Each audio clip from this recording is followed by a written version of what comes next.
नमस्कार, मैं हूं सैयद सुहेल और आप देख रहे हैं आपका नंबर 1 शो। ये भारत की बात है, होगी देश की हर बात। दिखाएंगे आपको देश और दुनिया की तमाम बड़ी खबरें। उम्मीद करते हैं आप सभी पूरी तरह से फिट होंगे, सेहतमंद होंगे और स्वस्थ होंगे। शुरुआत कर रहे हैं आज की एक सबसे बड़ी खबर के साथ, और बड़ी खबर यह है कि निज्जर पर बिलबिला रहे थे, मार दिया गया सुक्खू। सुक्खा मार दिया गया। कौन है ये? दरअसल जस्टिन ट्रूडो हल्ला हंगामा कर रहे थे, भारत ने मार दिया, भारत ने मार दिया, हमारे यहां एक निज्जर को मार दिया। पूरी दुनिया में शोर मचा रहे थे, अमेरिका में, इसके अलावा ऑस्ट्रेलिया, ब्रिटेन, सबके हाथ पांव जोड़ लिए। अगली तस्वीर दिखाइए, यह निज्जर है। निज्जर के मारने पर यह हंगामा ट्रूडो मचा रहे थे। यह निज्जर आतंकी है। सोचिए, एक आतंकी के मारने पर यह हंगामा था। यह आतंकी उनका नागरिक है। लेकिन अगली तस्वीर दिखाइए, बात कर रहे थे निज्जर की, सुक्खा मार दिया गया। ये देख रहे हैं, 1 2 3 4 5 41 आतंकियों की लिस्ट कल ही नेशनल इन्वेस्टिगेशन एजेंसी यानी एनआईए ने जारी की थी। उन 41 तस्वीरों में एक नाम थी सुक्खा की। यह सुक्खा रहता था कनाडा में। हंगामा निज्जर पर कर रहे थे ट्रूडो, सुक्खा ढेर कर दिया गया। अगली तस्वीर दिखाई जरा, यह है सुक्खा। अब सुक्खा इस दुनिया में नहीं है, कनाडा में, यानी ट्रूडो के घर में घुसकर किसी ने सुक्खा को ढेर कर दिया। अब किसको दोषी ठहराएंगे ट्रूडो? अब किसके ऊपर आरोप मढ़ेंगे? अब सवाल यह है, क्या करेंगे ट्रूडो? निज्जर के बाद सुक्खा, और अब अगला नंबर किसका?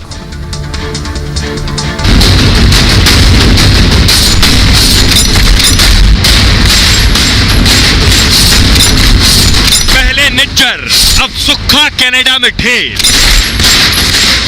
ट्रूडो खालिस्तानी निज्जर की हत्या पर बौखला रहे थे, हंगामा कर रहे थे, और कनाडा में ढेर कर दिया गया एक और खालिस्तानी। कनाडा में साफ हो रहे हैं भारत के दुश्मन। वोट की सियासत में जस्टिन ट्रूडो खालिस्तानियों की ढाल बन रहे हैं, लेकिन कनाडा में एक के बाद एक भारत विरोधियों का काम तमाम हो रहा है। कनाडा में अभी तो ट्रूडो ने निज्जर वाला सियासी तीर ही छोड़ा था, जिससे अगले चुनाव के लिए खालिस्तानियों की सहानुभूति बटोरी, लेकिन कनाडा में ही एक और खालिस्तानी सुक्खा गोलियों से भून दिया गया। इस बार तो जस्टिन ट्रूडो भारत पर आरोप भी नहीं मढ़ पाएंगे। भारतीय गैंगस्टर लॉरेंस बिश्नोई ने अपने गुर्गों से सुक्खा को मार गिराया है। अब सोचिए, ट्रूडो किससे कहेंगे? ट्रूडो के देश में घुसकर सुक्खा को ढेर कर दिया गया। खालिस्तानी आतंकी कौन मार गया सुक्खा को? जरा वो देखिए, उनके फ्लैट पहुंचकर मारा है। ये आप देख रहे हैं, फ्लैट नंबर 203, और ये है सुक्खा जिन्हें ढेर कर दिया गया। सुक्खा कनाडा के विनीपैग शहर में रहता था। शहर का नाम है विनीपैग। सुक्खा का फ्लैट नंबर था 203, जहां हमलावर पहुंचे। सुबह 9:30 का वक्त था, घंटी बजी सुक्खा की, और सुक्खा ने गेट खोला। 2 हमलावर सुक्खा को गोलियों से भून डालते हैं गेट खोलने के साथ ही। एक के बाद एक सुक्खा के सिर में 9 गोलियां दाग दी गई। 9 गोलियां, 9 की 9 सिर में। गोलियां मारकर सिर के परकच्चे उड़ा दिए गए। गोलीबारी से पूरे कमरे में खून ही खून फैल गया। गोली लगने से सुक्खा की मौके पर ही मौत हो गई। काम तमाम करने के बाद हमलावर फरार हो गए। दावा है, हमलावर बोले, तूने गुरलाल बराड़ की हत्या कराई। अब ये गुरलाल बराड़ कौन है? गोल्डी बराड़ का अगर आपने नाम सुना है, तो गोल्डी बराड़ का भाई है गुरलाल बराड़, जो था, मार दिया गया। गोल्डी बराड़ कौन है? लॉरेंस बिश्नोई गैंग का सदस्य है। लॉरेंस बिश्नोई जो भारत में रहता है, जेल में है, सलमान खान को धमकी दी थी, ये उसी के गुर्गे थे। हमलावरों ने कहा हत्या में तेरा ही पूरा हाथ था। इसके बाद ही सुक्खा को हमलावरों ने गोली मार दी। अब आपको दिखाता हूं ये लॉरेंस बिश्नोई कौन है, जो भारत की जेल में बंद है और कनाडा में खालिस्तानी समर्थक को ढेर कर दिया है। वजह अपने गैंग वॉर रहा हो। यह है लॉरेंस बिश्नोई, जिसकी तस्वीर आप देख रहे हैं। लॉरेंस बिश्नोई सालों से जेल में बंद है।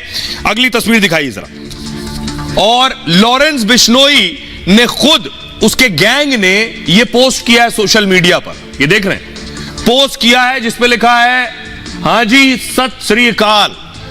क्या लिख रहा है लॉरेंस बिश्नोई? और इसमें क्लेम कर रहा है, दावा कर रहा है कि मैंने ही मारा है सुक्खा को कनाडा में। अब ट्रूडो क्या करेंगे? सोचिए, आप ट्रूडो हाथ मलेंगे। देखिए क्या लिखा है लॉरेंस ने, सुक्खा दुनिक्के बम्बिहा ग्रुप का इंचार्ज बना फिरता था, वो लिख रहा है इसमें, उसका मर्डर हुआ कनाडा के विनीपेग सिटी में। मर्डर की जिम्मेदारी लॉरेंस बिश्नोई ग्रुप लेता है। नशेड़ी ने सिर्फ अपने नशे को पूरा करने के लिए, पैसों के लिए बहुत से घर उजाड़े थे। यह लॉरेंस के पोस्ट में लिखा है। हमारे भाई गुरलाल बराड़, विक्की मिड्डू खेड़ा और के मर्डर में इसने बाहर बैठकर सब कुछ किया था। संदीप नंगल अंबिया का मर्डर भी इसी ने करवाया था। अब इसके किए हुए पापों की सजा इसे मिल गई है, यानी सुक्खा को। बस एक ही बात कहनी है, जो दुक्कियां तिक्कियां यानी ये 2-3 जो बचे हैं, अभी रह गई है, जहां मर्जी भाग लें वो लोग, दुनिया में किसी भी देश में चले जाओ, ये ना सोचो हमारे साथ दुश्मनी लेकर बच पाओगे।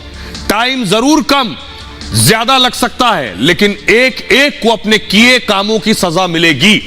ये लॉरेंस बिश्नोई ने खुलेआम फेसबुक सोशल मीडिया पोस्ट पर क्लेम किया, दावा किया। अब आपको बताता हूं, जो सुक्खा मारा गया ये रहने वाला मोगा का था। देख रहे हैं, ये मोगा की तस्वीर मैं आपको दिखा रहा हूं। मोगा में रहता था, भारत में अपराध किए भाग गया कनाडा, खालिस्तान समर्थक हो गया और अब कनाडा में भी ढेर कर दिया गया है। मोगा में एडीजीपी अर्पित शुक्ला को सुनिए जरा, सुक्खा पर क्या कह रहे हैं। Sukha Dunike is also one of the criminals wanted in many cases in Punjab and in other states also. He is also on the wanted list of other agencies too, as you all know. And we've just come to know that he has been murdered in Canada, but official communication is still awaited. So once we get that official communication, we'll get back to you. We'll let you know the details. He was involved in all kind of cases, including murder, including extortions, including threatening people. So there's a long list, and so he's one of the most wanted elements. अब आपको मैं दिखाने जा रहा हूं Lawrence के 3 लोगों को जिन्हें सुक्खा ने मारा था, इस पर आरोप था। वो 3 लोग कौन थे? वो 3 है अंबिया, उसमें मिड्डू खेड़ा है और बराड़ है। इन तीनों की हत्या करवाई सुक्खा ने। सुक्खा को लॉरेंस ने मरवा दिया। यह बात अलग है कि लॉरेंस की सुक्खा रहता कनाडा में था और खालिस्तान समर्थक था। ट्रूडो को मुश्किल हो सकती है, परेशान हो सकते हैं, लेकिन जो हरकत हुई है उसके बाद अंजाम तक पहुंचा दिया गया। अब आइए आपको बताता हूं कि आखिर सुक्खा कौन है और लॉरेंस कौन है। बहुत कम लोग हैं जो सुक्खा के बारे में डिटेल जानकारी रखते हैं या लॉरेंस के बारे में। ये लॉरेंस बिश्नोई है और ये सुक्खा है, जो सुक्खा थे।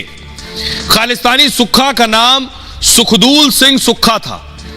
सुखदूल सिंह सुक्खा एक कैटेगरी का आतंकी था।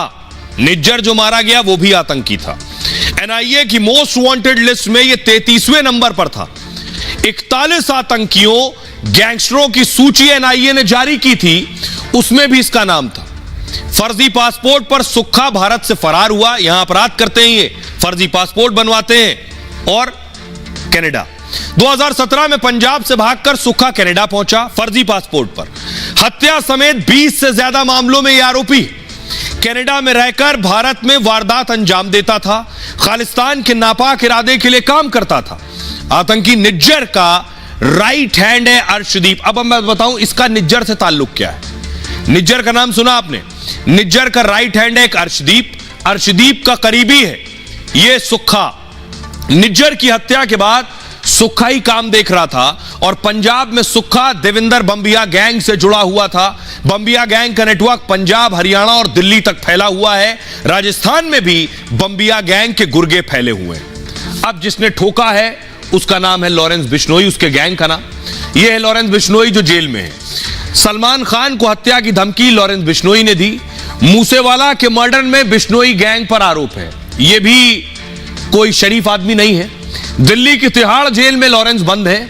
लॉरेंस गैंग कनाडा से गोल्डी बराड़ चला रहा है, यानी इनका भी एक साथी कनाडा में है। यह भी अपराध करके कनाडा में है गोल्डी बराड़, जिसके भाई को मारा और उसका बदला लिया गया इसको मार के। जेल से ही लॉरेंस के इशारे पर हत्याएं हो रही हैं। लॉरेंस का सिंडिकेट कई देशों में फैला है। बिश्नोई गैंग में 700 से ज्यादा शूटर शामिल हैं। 300 से ज्यादा शूटर पंजाब से जुड़े हुए हैं, 700 से ज्यादा लगभग। और पंजाब पुलिस में कांस्टेबल का बेटा है लॉरेंस। इनके पिता पंजाब पुलिस में रहे। 22 फरवरी 1992 में पंजाब के फाजिल्का में इसका जन्म हुआ। पढ़ाई के दिनों से ही गैंग वॉर में शामिल हो गया। लॉरेंस बिश्नोई पर 50 से ज्यादा मुकदमे दर्ज हैं, जिनमें से 30 मुकदमों में लॉरेंस बरी हो चुका है। अब सुनिए, इस मामले में यह मामला बहुत पेचीदा हो चुका है। एक बात बड़ी साफ है, भारत के खिलाफ साजिश रचने वाला, भारत को तोड़ने की कोशिश करने वालों का अंजाम क्या होना चाहिए, ये कहने और बताने की जरूरत नहीं है। सुनिए जरा एक्स डीजीपी एसपी वैद्य साहब क्या कह रहे हैं। आज सुक्कू को मारा तो इसमें भी जस्टिन ट्रूडो कहेंगे कि भारत की एजेंसियां मार रही हैं। तो आप पहले अपने अंदर तो देखिए, हमारी पुलिस, हमारी आर्मी, हमारी इंटेलिजेंस एजेंसीज आपके कनाडा में ऑपरेट नहीं कर सकती हैं। और लेकिन जब हम आपको डोजियर देते हैं तो आपका फर्ज बनता है, you are a signatory to UN resolutions, आपका फर्ज बनता है कि उनके खिलाफ कानूनी कार्रवाई करें। आप लेकिन अपने जाति पॉलिटिकल चंद वोटों के लिए पूरे कनाडा का रिलेशनशिप भारत से खराब कर रहे हैं। अब सोचिए जरा, भारत ने क्या एक्शन लिया है। भारत ने फौरन एक्शन लिया है। भारत की कोशिश यह थी कि पहले मामला सॉल्व हो जाए, लेकिन वो ट्रूडो अड़े रहे। तो भारत का एक्शन देखिए। कनाडा के झूठ के बाद भारत ने कार्रवाई की है। कनाडा के नागरिकों के लिए वीजा बंद कर दिया। पहला काम, जो कनाडा का है उसे अब वीजा नहीं मिलेगा। भारतीय विदेश मंत्रालय ने इसकी वजह भी बताई। उनका कहना है कनाडा में जो हमारे डिप्लोमेट्स हैं उनको लगातार धमकियां मिल रही हैं, वो अपना काम नहीं कर पा रहे हैं। इस वजह से वीजा सर्विसेज निलंबित कर दी गई। अगली सूचना तक वीजा सेवाएं निलंबित रहेंगी। सुरक्षा कारणों से वीजा पर रोक लगाई गई है। दूतावास के कर्मचारी भी कम किए जाएंगे। राजनयिकों की संख्या बराबर होनी चाहिए। कनाडा उच्चायोग ने स्टाफ कम करने की बात कही है। अब एक और बड़ी काम हुआ है। क्या? पीएम मोदी के बगल में पीछे आप देख रहे हैं आनंद महिंद्रा को, उद्योगपति आनंद महिंद्रा ने भी कनाडा को झटका दे दिया है। महिंद्रा एंड महिंद्रा ने कनाडा में कंपनी का कामकाज बंद कर दिया है। रेसन एरोस्पेस कॉरपोरेशन कंपनी के सारे ऑपरेशन बंद। महिंद्रा एंड महिंद्रा के पास कंपनी के 11.18% की हिस्सेदारी है। भारत ने एक और कदम उठाया कि नागरिकों के लिए दिशा निर्देश जारी किए जो कनाडा में है, भारतीय नागरिक। भारत ने लोगों को कनाडा की यात्रा ना करने की सलाह दी है, पहले तो जाए नहीं। भारत विरोधी एक्टिविटी की वजह से लोग सतर्क रहे वहां। ट्रूडो के आरोपों पर भारत ने यह करारा जवाब दिया है। अब देखिए, कनाडा चरमपंथियों की पनाहगाह बन चुका है। ट्रूडो आतंकियों पर कार्रवाई नहीं कर ध्यान भटका रहे। कनाडा में साल भर में भारत विरोधी 15 घटनाएं हुई हैं। ट्रूडो ने कोई काम नहीं किया, कोई एक्शन नहीं। निज्जर केस में कनाडा ने कोई जानकारी साझा नहीं की। एक आतंकी इनके देश में छिपा था, कभी भारत को नहीं बताया, ना सहयोग किया। कनाडा को भारत ने आतंकवादियों की लिस्ट भी सौंपी है, लेकिन कोई एक्शन नहीं। सुनिए जरा विदेश मंत्रालय के प्रवक्ता अरिंदम बागची साहब इस पर क्या कह रहे हैं। आपने देखा होगा कि हमारे जो कनाडा में हाई कमिश्नर और कॉन्सुलेट्स हैं उनको किस तरह के सिक्योरिटी थ्रेट्स वो फेस कर रहे हैं, उसको आप जानते हैं। इससे उनका जो सामान्य कामकाज होता है उसमें बाधा पड़ी है, उसमें डिसरप्शन आई है। इसीलिए हमारी हाई कमीशन और कॉन्सुलेट्स अब टेम्पररीली वीजा एप्लीकेशंस नहीं प्रोवाइड कर पा रही हैं। हम इस सिचुएशन को रेगुलर बेसिस पे रिव्यू करते रहेंगे, इसकी समीक्षा होती रहेगी। पर अभी के लिए ये सिक्योरिटी सिचुएशन जो कनाडा में और कैनेडियन गवर्नमेंट की इनएक्शन से रहा है, उसके लिए हम इसको अस्थायी रूप में हम इसको वीजा आवेदन का जो प्रोसेस है उसमें बाधा पड़ रही है और इसीलिए हमने उसको अभी उसको स्टॉप कर रखा है। अब देखिए, जब भारत एक्शन ले रहा है तो कनाडा में बहुत से भारतीय रहते हैं। तो कनाडा में जो इक्का दुक्का खालिस्तानी समर्थक हैं, पन्नू जैसे, ये वहां रहने वाले हिंदुओं को धमका रहे हैं। बाकायदा कनाडा में रहने वाले हिंदुओं ने इसके लिए चिट्ठी लिखी है और शिकायत की है। पन्नू ने देखिए क्या धमकी दी। उसके बाद वहां लाखों की संख्या में भारतीय रहते हैं, भारतीय हिंदू रहते हैं। पहले देखिए, उन्होंने भी चिट्ठी लिखी है बाकायदा। खालिस्तानी आतंकी गुरपतवंत सिंह पन्नू की धमकी। पन्नू ने कनाडा में रह रहे हिंदुओं को धमकाया है, हिंदुओं को देश छोड़ने की धमकी दी है। सोशल मीडिया पर धमकी वाला वीडियो वायरल है। पन्नू अलगाववादी संगठन सिख फॉर जस्टिस का प्रमुख है। कनाडा छोड़ो हिंदुओं, भारत जाओ कह रहा है। आपकी मंजिल भारत है, कनाडा छोड़ो और भारत चले जाओ। इस धमकी के बाद भी कनाडा के पीएम ट्रूडो मौन है, यानी उनके देश में भारतीयों के साथ कुछ भी होता रहा है उन्हें फर्क नहीं पड़ता। लेकिन एक आतंकी मार दिया गया तो उनको नींद नहीं आ रही। इस वीडियो को लेकर भी कोई एक्शन नहीं लिया गया। कनाडाई हिंदू संगठन हिंदू फोरम कनाडा ने ट्रूडो को अब चिट्ठी लिखी है। वायरल वीडियो पर हिंदू संगठन ने चिंता जताई है। कनाडा सरकार से कार्रवाई की मांग की गई है इस मामले में। अब सुनिए जरा क्या कुछ कह रहे retired major general VK Dutta, हिंदुओं को जो धमकी दी गई उस पर। कुछ गद्दार सिख कौम का नाम बदनाम करने में लगे हुए हैं और ऐसा लगता है कि जस्टिन ट्रूडो खालिस्तानियों का लीडर बन गया है। और अगर ये इसी प्रकार इनकी कार्रवाई चलती रही तो कोई भी मुल्क जो उग्रवादियों का या दहशतगर्दों का साथ देता है उसको टेररिस्ट स्टेट बोलते हैं। तो क्या कनाडा टेररिस्ट स्टेट बनने जा रहा है? अगर कनाडा पन्नू के वाक्यों के ऊपर या उसके वक्तव्य के ऊपर जो वो हिंदुओं को थ्रेटन कर रहा है उसके ऊपर एक्शन नहीं लेगी तो ये एक कनाडा की बहुत बड़ी भूल होगी और इसका खामियाजा कनाडा को भुगतना पड़ेगा। अब आपको बताता हूं ये जो भारत और कनाडा के बीच हंगामा हो रहा है वो किस शख्स की वजह से हो रहा है? सिर्फ एक आदमी। वो आदमी कौन है? ये है हरदीप निज्जर। कनाडा और भारत का सारा हंगामा इसकी वजह से हो रहा है। अमेरिका, ऑस्ट्रेलिया, ब्रिटेन, जितने मुल्क हैं वो प्रतिक्रिया बेशक दे रहे हो, भारत से रिश्ते अच्छे हैं इसलिए सधी हुई भाषा में सब बात कर रहे हैं। किसी की मजाल अब तक नहीं हुई कि भारत के खिलाफ कोई कुछ बोल सके। ये शख्स है कौन? ये कोई शरीफ आदमी नहीं है, ये कोई ऐसा आदमी नहीं है जिसने दुनिया में कोई भलाई का काम किया हो, जिसके लिए ट्रूडो रो रहे हैं, आंसू बहा रहे हैं। जरा देखिए उसका तारुफ ये है कौन। हरदीप सिंह निज्जर को एनआईए, नेशनल इन्वेस्टिगेटिंग एजेंसी ने आतंकी घोषित किया है। सोचिए, देश की सबसे बड़ी जांच एजेंसी जिसने इसे टेररिस्ट घोषित किया। 2020 में आतंकी घोषित किया गया। हरदीप सिंह निज्जर पर 10 लाख रुपए का इनाम भी घोषित किया गया। 1995 में पंजाब में निज्जर गिरफ्तार किया गया। खालिस्तानी आतंकियों के खिलाफ ऑपरेशन में इसकी गिरफ्तारी हुई 1995 में। जेल से जमानत पर बाहर आया, फर्जी पासपोर्ट बनवाया, भाग गया कनाडा। सोचिए, फर्जी पासपोर्ट पर कनाडा में फिर भी कार्रवाई नहीं हुई। 1997 में सुरक्षा एजेंसियों के टारगेट पर आने के बाद इसे छोड़ दिया गया।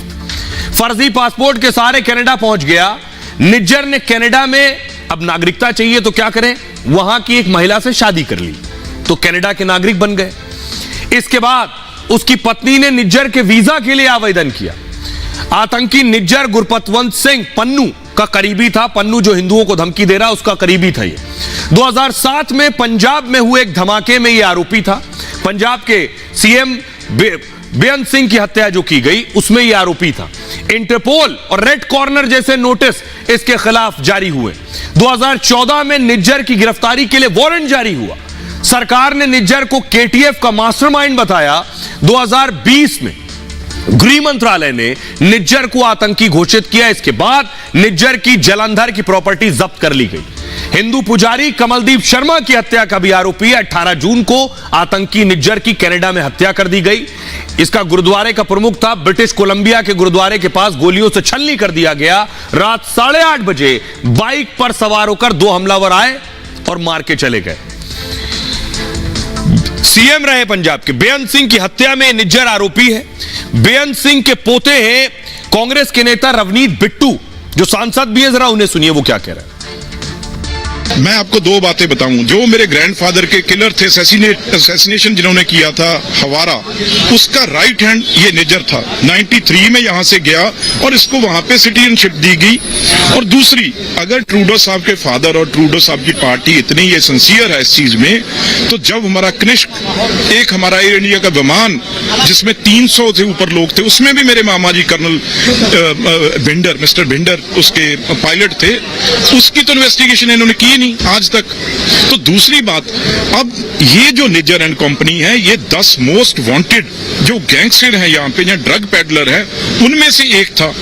बाकी 8 वहीं बैठे हुए हैं, छुपा के वहां उनको एक डेन बनी हुई है। तो आगे जैसे पाकिस्तान हुआ करता था, वैसे अब कनाडा ने रूप ले लिया है। और जितना ड्रग पंजाब में है, वो ये 10 गैंगस्टर और ये निजर जैसे वहां से ड्रग पंजाब में भेज रहे हैं हमारे नौजवानों को, पंजाबियों को तबाह करने के लिए। सोचिए, रवनीत बिट्टू वो हैं जिनके दादा की हत्या में आरोपी था ये निज्जर। लेकिन ट्रूडो को हत्यारे पसंद हैं, उनको उग्रवादी खालिस्तानी आतंकी पसंद है। लेकिन खालिस्तानी हो, आतंकी हो, जो भी भारत विरोधी हरकत करेगा या गलत काम करेगा, वो बचेगा कैसे? देखिए जरा कौन कौन ढेर हो चुके हैं, लंबी लिस्ट है। पहला नाम है निज्जर, खालिस्तानी टाइगर फोर्स का चीफ था। निज्जर का सपना भारत को तोड़ने का था। दूतावास के बाहर तिरंगे का इसने अपमान किया। 18 जून को गुरुद्वारे के बाहर गोली मार दी गई। अगला नाम अवतार सिंह खांडा, अमृतपाल को तैयार करने वाला खांडा ही था। अमृतपाल जेल में, और बड़ी बात यह, पंजाब में कोई प्रदर्शन नहीं, कोई विरोध नहीं, अमृतपाल जेल में है। अब आप देखिए, पंजाब पूरा हिंदुस्तान के साथ खड़ा है, हिंदुस्तान का अभिन्न अंग है। खांडा के बारे में बताऊं, दूतावास के बाहर तिरंगे का अपमान किया था। ब्रिटेन के अस्पताल में खांडा की मौत हो गई। अगला नाम है परमजीत सिंह पंजवाड़, जनरल एएस वैद्य की हत्या मामले में वांटेड था। जनरल वैद्य ऑपरेशन ब्लू स्टार को लीड किया था उन्होंने। पाकिस्तान के लाहौर में गोलियों से इसे भून दिया गया। अगला नाम हरमीत सिंह, हरमीत सिंह उर्फ हैप्पी, पीएचडी नाम, खालिस्तान लिबरेशन फोर्स का यह नेता था। आईएसआई के लिए भारत विरोधी काम कर रहा था। लाहौर में गुरुद्वारे के बाहर गोली मार दी गई। अगला नाम है मलिक,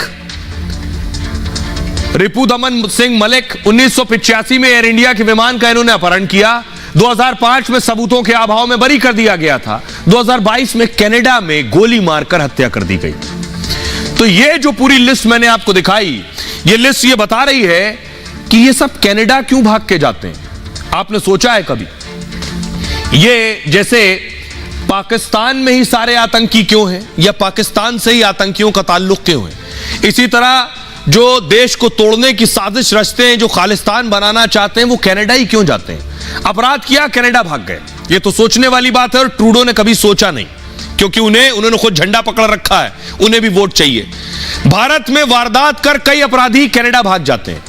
कनाडा में सुरक्षित शरण, पनागा, जन्नत है उनके लिए कनाडा, अपराध करने वालों के लिए जो भारत में अपराध करते हैं। सिख फॉर जस्टिस जैसे कई अलगाववादी संगठन कनाडा में सक्रिय हैं। वो ऐसे अपराधियों का खुलकर समर्थन करते हैं। ऐसे अपराधियों को वहां वो पीड़ित दिखाते हैं कि भारत ने मारा है, पीड़ित है, हमें रख लो। अभिव्यक्ति की आजादी के नाम पर अपने साथ जोड़ लेते हैं। कनाडा में नागरिकता का कानून ज्यादा कड़ा नहीं है। खालिस्तानी आतंकी इसका फायदा उठाते हैं। उनके जरिए जबरन वसूली और ड्रग्स का रैकेट चलता है। ये बराड़, गोल्डी बराड़ या बहुत से गैंगस्टर कनाडा में शरण लिए हुए, रहते वहां हैं, वहां शरीफ बने रहते हैं, हरकत यहां करते हैं। फिर इन्हें भारत विरोधी एजेंडे में लगा दिया जाता है। इस काम में पाकिस्तान की खुफिया एजेंसी आईएसआई का रोल है। भारत ने पिछले कुछ साल में, आपको बताऊं, 2000 साल में 20-25 लोगों की लिस्ट सौंपी है, लेकिन कनाडा सरकार ने किसी का भी प्रत्यर्पण नहीं किया है। अब सवाल यह है कि कनाडा को ये अपराधी क्यों इतना सूट करते हैं? उन्हें इसलिए सूट करते हैं क्योंकि उनको चाहिए वोट, उनकी सरकारों को।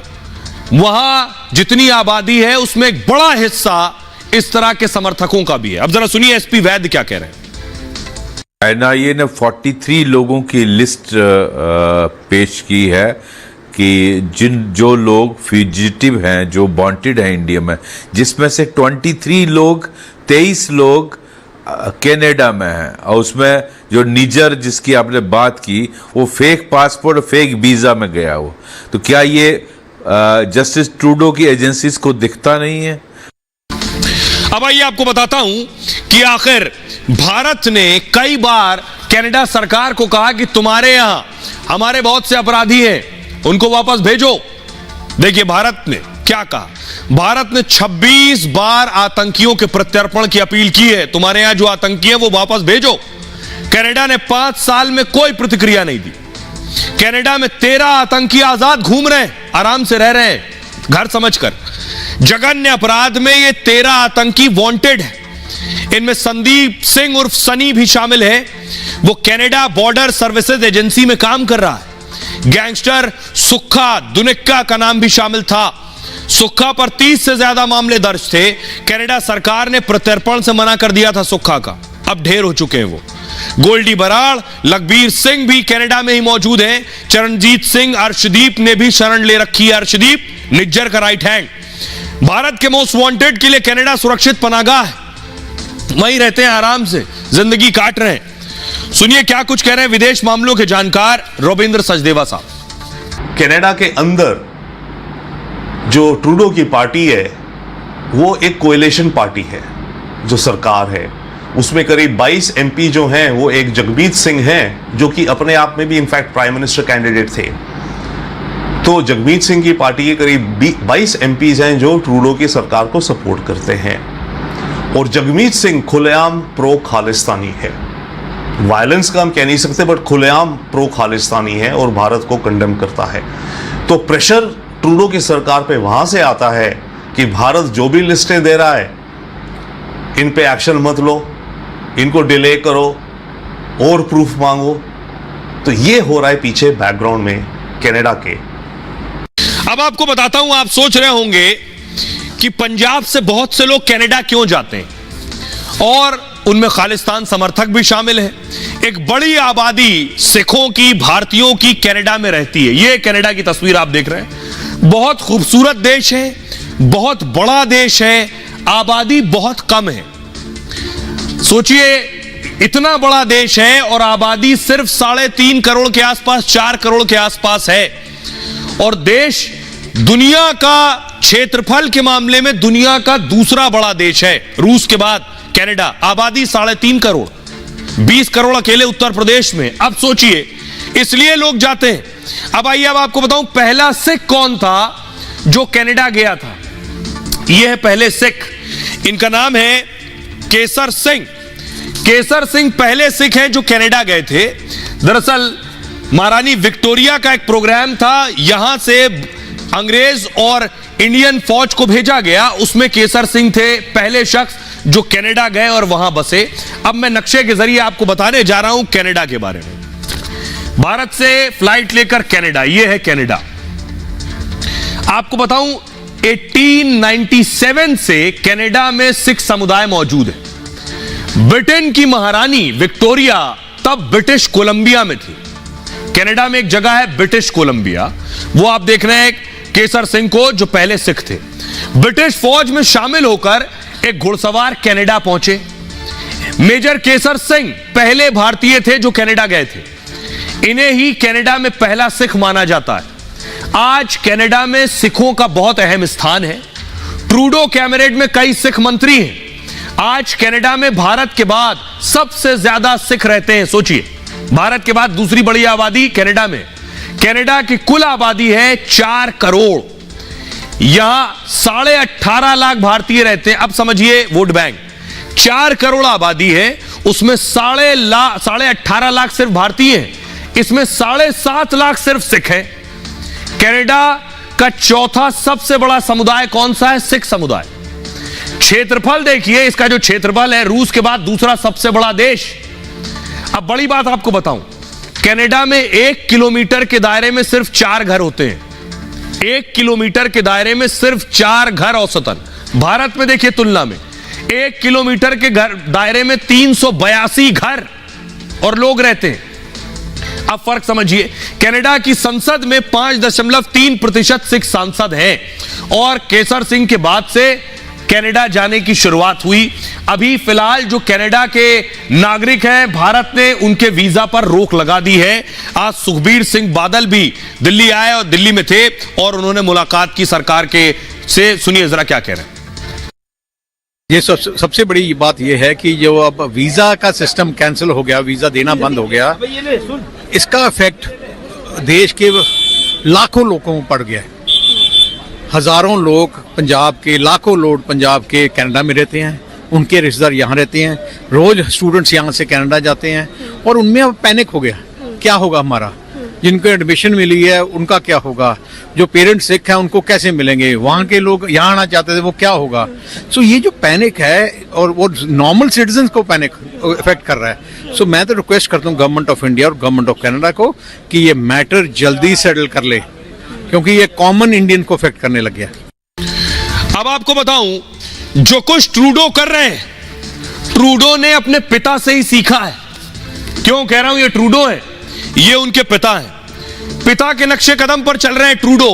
ट्रूडो भी भारत के खिलाफ ऐसे ही, उनके पिता भी ऐसे ही नफरती थे। क्या किया उनके पिता ने? इंदिरा गांधी के दौर का वाकया मैं आपको बताने जा रहा हूं। बाप के नक्शे कदम पर बेटा चल रहा है, ये आप देख रहे हैं। एक प्लेन क्रैश में खालिस्तानियों का हाथ था, पिता खालिस्तानियों के साथ तब भी खड़े थे, आज बेटा खड़ा है। ट्रूडो ने कई बार खालिस्तानियों का बचाव किया। पिता का नाम था पियरे ट्रूडो, खालिस्तानियों का इन्होंने समर्थन किया। 1982 में 1982 के दौरान पियरे ट्रूडो कनाडा के पीएम थे।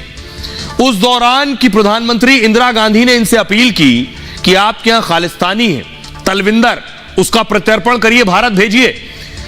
ट्रूडो के पिता ने इनकार कर दिया उस खालिस्तानी को भारत भेजने से, लेकिन उसने कांड कर दिया। तलविंदर सिंह परमार भारत का वांटेड आतंकी था। तलविंदर ने क्या किया, 1982 में कहा था दे दो, नहीं दिया। 85 में तलविंदर ने यह कर दिया, एक जहाज क्रैश, एयर इंडिया के कनिष्क विमान को बम से उड़ा दिया उसने। विमान कनाडा से टोरंटो होते हुए लंदन जा रहा था। उड़ान के दौरान हवा में ही विमान में विस्फोट हो गया। विस्फोट में विमान में सवार 329 लोगों की जान चली गई, 329। हादसे में जो मरे वो 286 कनाडाई नागरिक थे, इनके अपने लोग मारे गए। तब समझ नहीं आया, जब समझाया जा रहा था वही बेटा कर रहा है।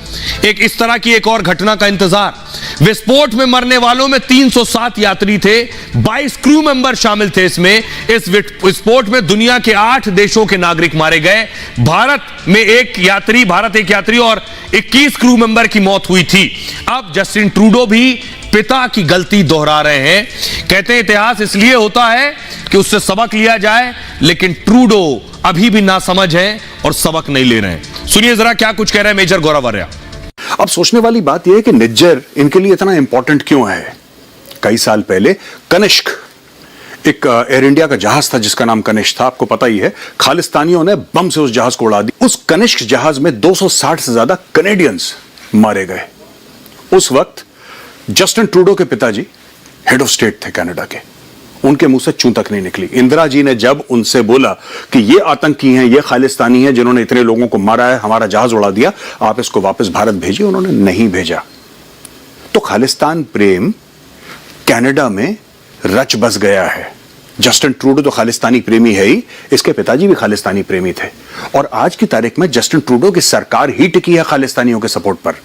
अगर खालिस्तानी अपना सपोर्ट हटा दें तो कल जस्टिन ट्रूडो कनाडा का प्रधानमंत्री नहीं रहेगा। फसाद की सारी जड़ यही है दोस्तों। और आज की एक और बड़ी खबर है, महिला बिल पर आर पार। पूरा देश इंतजार कर रहा है देश की आधी आबादी को आरक्षण की, लोकसभा में और विधानसभा में। लेकिन इस वक्त राज्यसभा में अभी बहस चल रही है, चर्चा चल रही है। राज्यसभा की तस्वीर देख रहे हैं, कानून मंत्री अर्जुन राम मेघवाल बोल रहे हैं इससे कुछ वक्त में वोटिंग होगी। प्रधानमंत्री नरेंद्र मोदी राज्यसभा में पहुंचेंगे और उनकी उपस्थिति में, उनकी मौजूदगी में वोटिंग होगी। सुनिए जरा। अपने पति को हारा हुआ डिक्लेयर किया और शंकराचार्य जी को जीता हुआ डिक्लेयर किया। तो अपने पति ने पूछा कि ऐसे कैसे किया, तुम तो बाहर थी। उन्होंने कहा मैंने खुशबू की जो फूलों की माला थी नेचुरल, वो आप दोनों को पहना के गई। डिबेट के दौरान आपको गुस्सा आ गया, जैसे आपकी माला सूख गई, और शंकराचार्य जी गुस्सा नहीं आया, इसलिए वो माला सूखी नहीं। इसलिए विदुषी महिलाओं का ये जो काम है, अगर ऐसी महिलाएं आएगी संदर्भ में तो निर्णय सात्विक होंगे, हमें भी ज्ञान देंगे और अच्छा निर्णय करने पाने में हम सक्षम होंगे। ऐसा बिल मोदी जी ने के नेतृत्व में हम लेकर के आए। सबने आपने सबने आपने समर्थन जताया। अब आप खड़गे जी को अभी गुस्सा आ रहा था, केसी वेणुगोपाल जी को आ रहा था। मैं अब अगला बिंदु सर, ये सारा अधिकतर बता दिया। माननीय मंत्री जी, आप सौभाग्य हैं, आपका परम सौभाग्य है कि आपके बिल का समर्थन पूरे सदन ने किया है। ऐसी परिस्थिति में अब कोई आक्रोश की गुंजाइश नहीं है। थोड़ी चीजें तो मैं बताऊंगा, दो चार चीजें सभापति जी, 2-4 चीजें सभापति जी, क्योंकि ये नए विषय हैं, जैसे अभी ये विदुषी भारती वाला विषय है, कुछ नई चीजें आएगी। चलो, मैं एक विषय जिसका जिक्र गीता मुखर्जी कमेटी का जिक्र आया, लेकिन इसमें सदस्य कौन कौन थे उसका उल्लेख तो करना चाहिए, सदन को जानना चाहिए। ममता बनर्जी उस कमेटी में सदस्य, मीरा कुमार इस कमेटी में सदस्य, श्रीमती सुमित्रा महाजन इस कमेटी में सदस्य, शरद पवार इस कमेटी में सदस्य, श्रीमती सुषमा स्वराज इस कमेटी में सदस्य है, डॉक्टर गिरजा व्यास जो राजस्थान से आती थी वो इस कमेटी में सदस्य है, प्रोफेसर रामगोपाल यादव इस कमेटी में सदस्य है। उनका तो उल्लेख करना ही पड़ेगा ना, बड़ा योगदान दिया इन लोगों ने, इस बिल को रूप देने में योगदान दिया। हालांकि वो बिल पास नहीं हुआ, 11वीं लोकसभा भंग हो गई, 11वीं 12वीं 13वीं इसका सारा जिक्र निर्मला जी ने भी किया।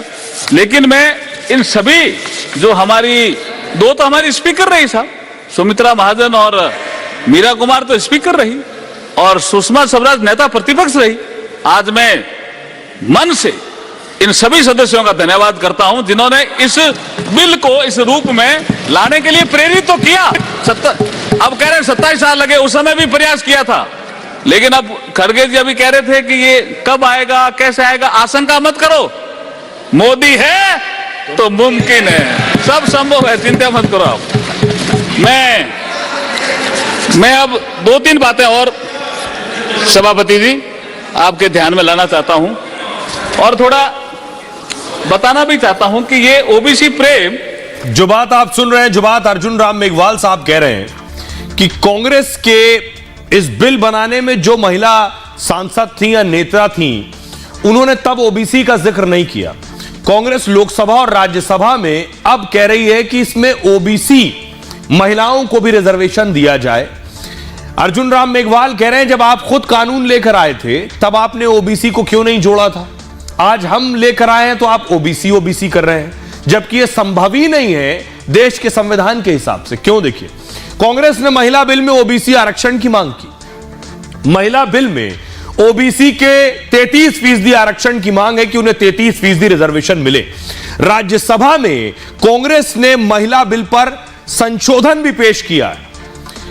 इनमें अमी याज्ञनिक और रंजीत रंजन फूलो देवी ने संशोधन दिया है कि 33% ओबीसी रिजर्वेशन हो।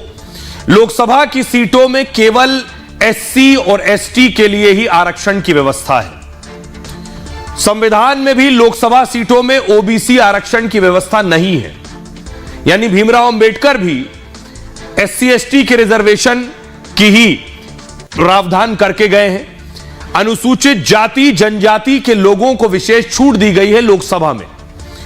राजनीतिक प्रतिनिधित्व के लिए एससी एसटी की सीटें आरक्षित हैं। पहले केवल 10 साल के लिए यह आरक्षण की व्यवस्था थी अनुसूचित जाति और जनजाति के लिए, फिर बाद में संविधान संशोधन के जरिए उसे बढ़ा दिया गया। संविधान के अनुच्छेद 330 में एससी एसटी आरक्षण की व्यवस्था है। संविधान में लोकसभा सीटों में ओबीसी आरक्षण का जिक्र नहीं है, कहीं नहीं है। लोकसभा में कुल सदस्यों की संख्या 543 है। एससी के लिए 84 और एसटी के लिए 47 सीटें आरक्षित हैं। विधानसभाओं में 4120 सीटों में 1168 सीटें एससी एसटी के लिए आरक्षित हैं। आपको सुनाता हूं दिन में चर्चा के दौरान क्या कुछ कहा कांग्रेस के अध्यक्ष मल्लिकार्जुन खड़गे ने और बीजेपी के अध्यक्ष जेपी नड्डा ने। इसका अमेंडमेंट करने का कोई दिक्कत नहीं है, ये आप अब करने का तो ये 31 को डाल रहे हैं। जब पंचायत में रिजर्वेशन के लिए होता है, जिला पंचायत का होता है, तो ये वुमन रिजर्वेशन का क्यों नहीं होता? आज करो। और मैं एक कबीर का दुआ सुनाता हूँ, कल करने का आज करो, आज करने का अब करो, और फिर तो पल में प्रलय होगा तो फिर करेंगे कब? पल में प्रलय होगा तो फिर करेंगे कब? भारतीय जनता पार्टी का इंटेंशन कोई अपने आप को स्कोर करने का नहीं है, कोई पॉलिटिकल एडवांटेज लेने का नहीं है। हमारा उद्देश्य महिलाओं का सही मायने में सशक्तिकरण करने का। अगर हमको पॉलिटिकल एडवांटेज लेना होता तो हम कह देते हम अभी कर लेंगे। आप लोगों ने ये जो नो कर रहे हैं ना, इसीलिए आपको उधर बैठा दिया, क्योंकि शासन करने नहीं आया।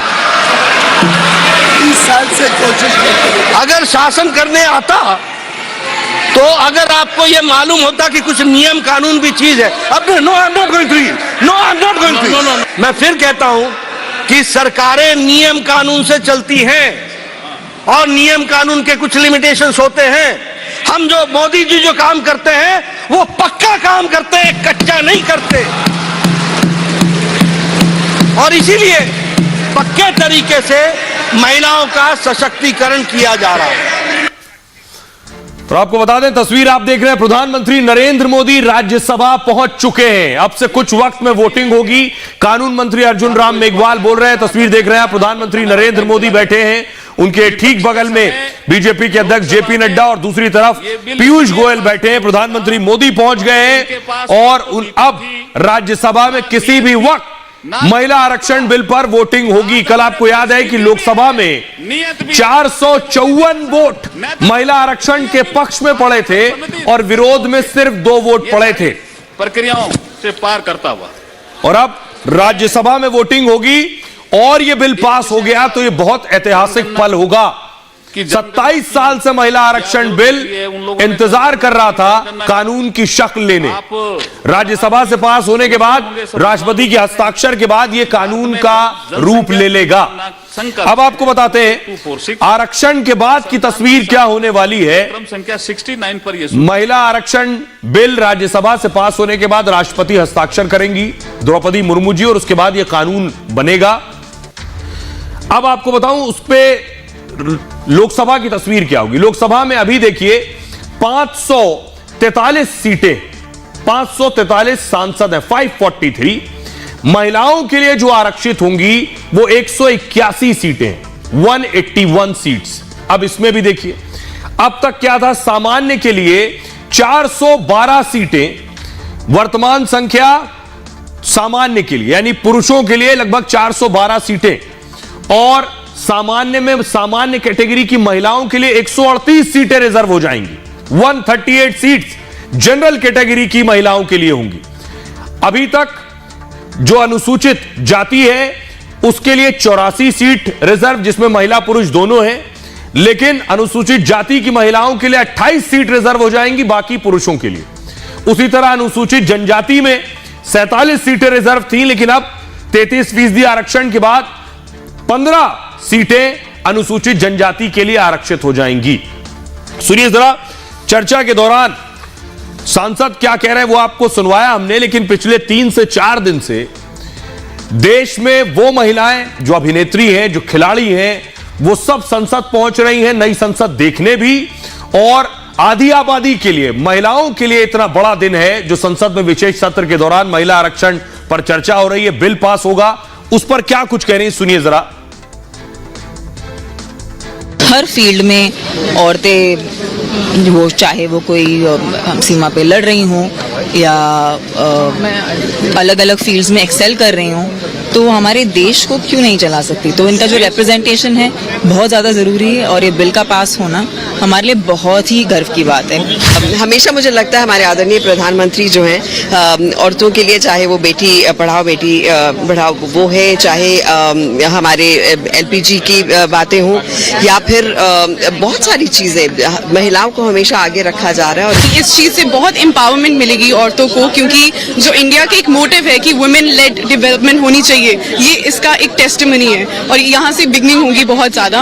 एंड 33% सीट्स जो लोकसभा और स्टेट लेजिस्लेटिव असेंबलीज में वुमेन को मिलेंगी, आई थिंक ये बहुत ही बड़ा जो अटेम्प्ट हमारी कंट्री ने किया है और इस चीज़ के लिए मैं पूरे भारत को मुबारक देती हूँ। मुझे लगता है कि स्पेशली जब नया पार्लियामेंट देखा तो मुझे बहुत खुशी हुई जिस तरीके का हमारी संस्कृति का प्रदर्शन हुआ है, जिस तरीके की स्थापना की गई है। और मैं कहूँगी ग्लोबली ये एक ऐसी इमारत है जो हमारा ये सिर्फ एक इमारत नहीं बल्कि हमारा इमोशन है। सही मायने में I think very proud to be Indian and to visit. As a modern Indian woman हमारे लिए रिप्रेजेंटेशन बहुत बहुत इम्पोर्टेंट है। जब औरतें इन प्लेसेस ऑफ पावर होंगी तब डिबेट्स में, पॉलिसीज में, लॉ मेकिंग में फीमेल गेज होगी, जिसका होना बहुत इम्पोर्टेंट है। अगर हमें राइट्स मिलते हैं, इक्वली ट्रीट किया जाता है तो हमारे लिए बहुत बड़ी बात। इंटेंशन दिखाई ज्यादा देती है इन चीजों से। इंटेंशन शायद उस टाइम पे पता नहीं क्या थी, मगर अभी इंटेंशन ये है कि ये पास होके रहेगा और वही हम चाहते हैं। नारी नेतृत्व का और नारियों का आगे बढ़ने का बहुत जरूरी है, तो उसके लिए बहुत खुशी फील हो रही है। मुझे तो लगता है शायद देर हो गई कहीं, पर आ गए हैं। वो कहते हैं ना, देर आए दुरुस्त आए। तो ये वो एक्ट्रेस जो नई संसद भवन पहुंची थी और ये राज्यसभा में अभी चर्चा चल रही है। अभी कानून मंत्री बोल रहे हैं, जरा सुनवाइए क्या कह रहे हैं कानून मंत्री। प्रतिनिधित्व 26.7% है, ये हमें बढ़ाना चाहिए कि नहीं बढ़ाना चाहिए? सबने ये जिक्र किया, 8-10 मान्य शासकों ने जिक्र किया। जैसे ये बिल पास हो जाएगा, कानून बन जाएगा, तो 33%, 1/3, ऑलमोस्ट 33%, तो हम विश्व में जो विकसित देश है उनसे भी आगे चले जाएंगे। ये इसलिए बिल लेकर के हम आपके बीच में आए हैं और आशंका प्रकट करने की जरूरत नहीं है। एक विषय आया, देखिए सभापति जी, मैं करीब मैं अब समाप्ति की ओर ही हूं, क्योंकि मुझे आइए अब आपको बताते हैं। मैंने आपको संसद की स्थिति बता दी, अब आपको बताने जा रहा हूं, क्योंकि ये जो बिल कानून की शक्ल लेगा ये विधानसभाओं पर भी लागू होगा। आपके राज्य की विधानसभा में कितनी सीटें महिलाओं के लिए आरक्षित हो जाएंगी वो देखिए।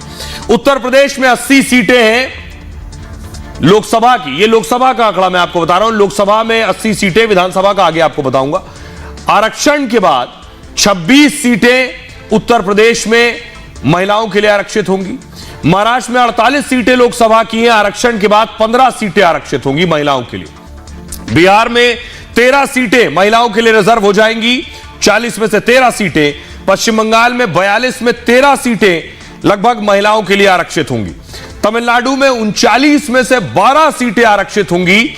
मध्य प्रदेश में 29 में से 9 सीटें रिजर्व हो जाएंगी। कर्नाटक में 28 में से 9 सीटें महिलाओं के लिए होंगी लोकसभा की। गुजरात में 26 में से 8 सीट लोकसभा की महिलाओं के लिए रिजर्व होंगी।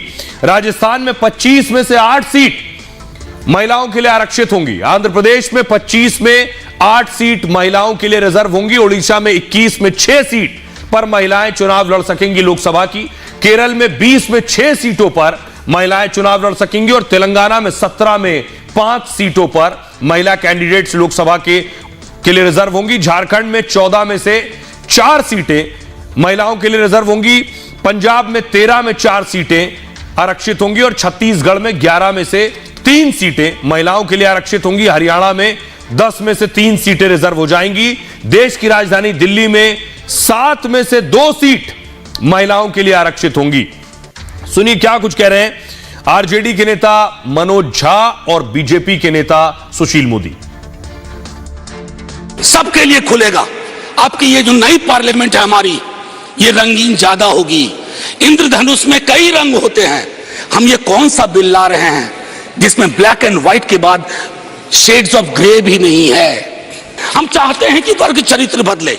संसद सचमुच में प्रतिनिधित्व की संस्था बने जिसमें सबके आकार हों, सबकी शक्लें हों।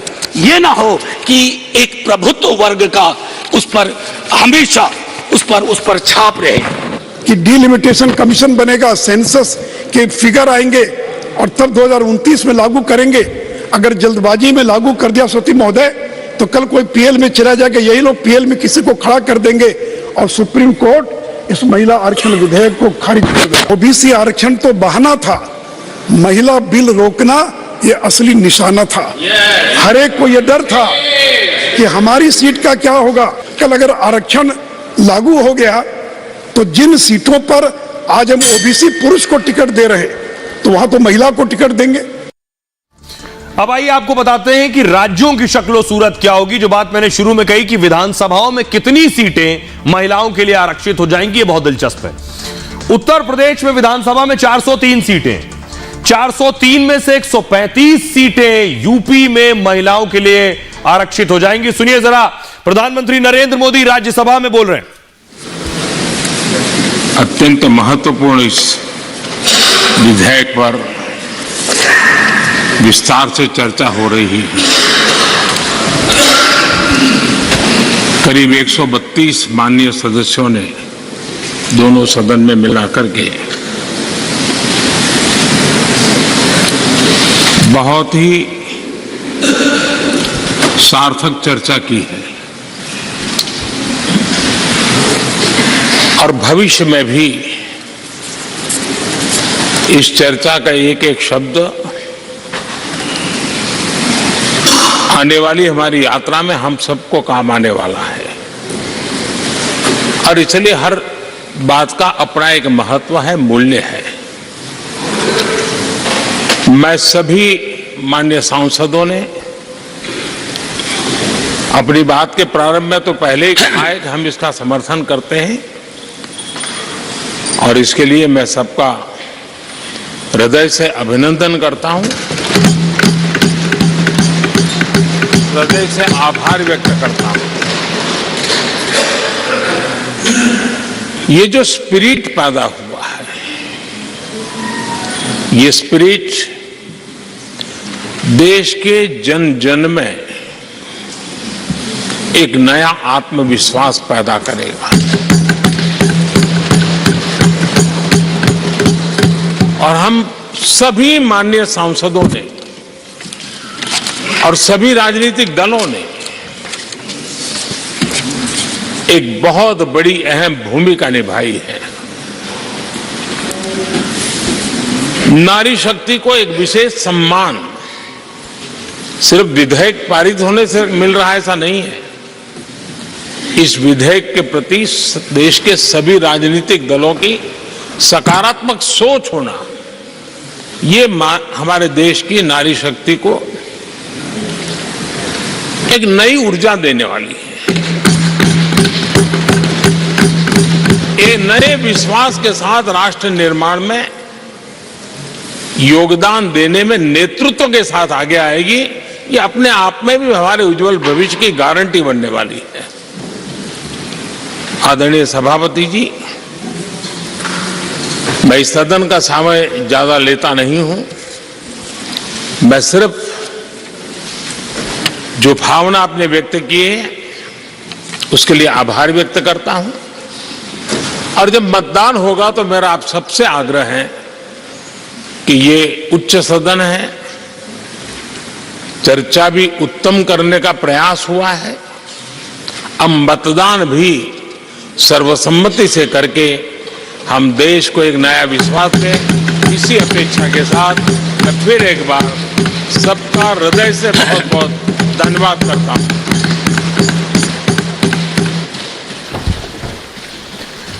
आप सुन रहे थे प्रधानमंत्री नरेंद्र मोदी को राज्यसभा में, और अब राज्यसभा में संभव है वोटिंग होगी।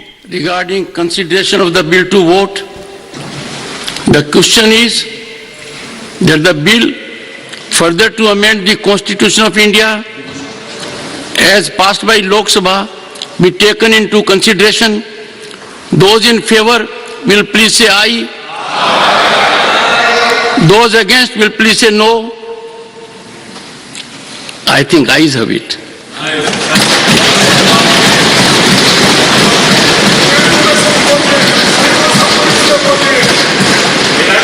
ये सर्वसम्मत से हुआ है, ये स्पष्ट करना चाहता हूं। Point well noted. Very heartening together the entire house, the upper house, the House of Elders is unanimously united on this point. Honorable members, in spite of such unanimity, there is a constitutional prescription.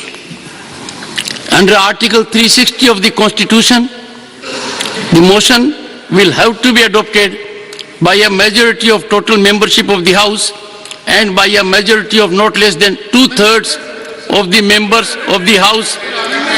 I'm coming. Just wait. I'm going as per procedure. Have patience. You can't put the cart before the horse. Present and voting. Division. Let the lobbies be cleared.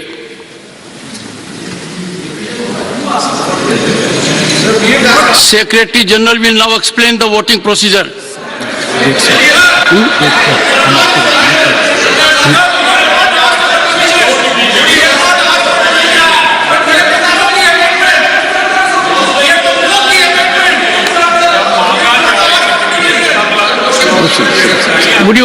Would you take your seat now?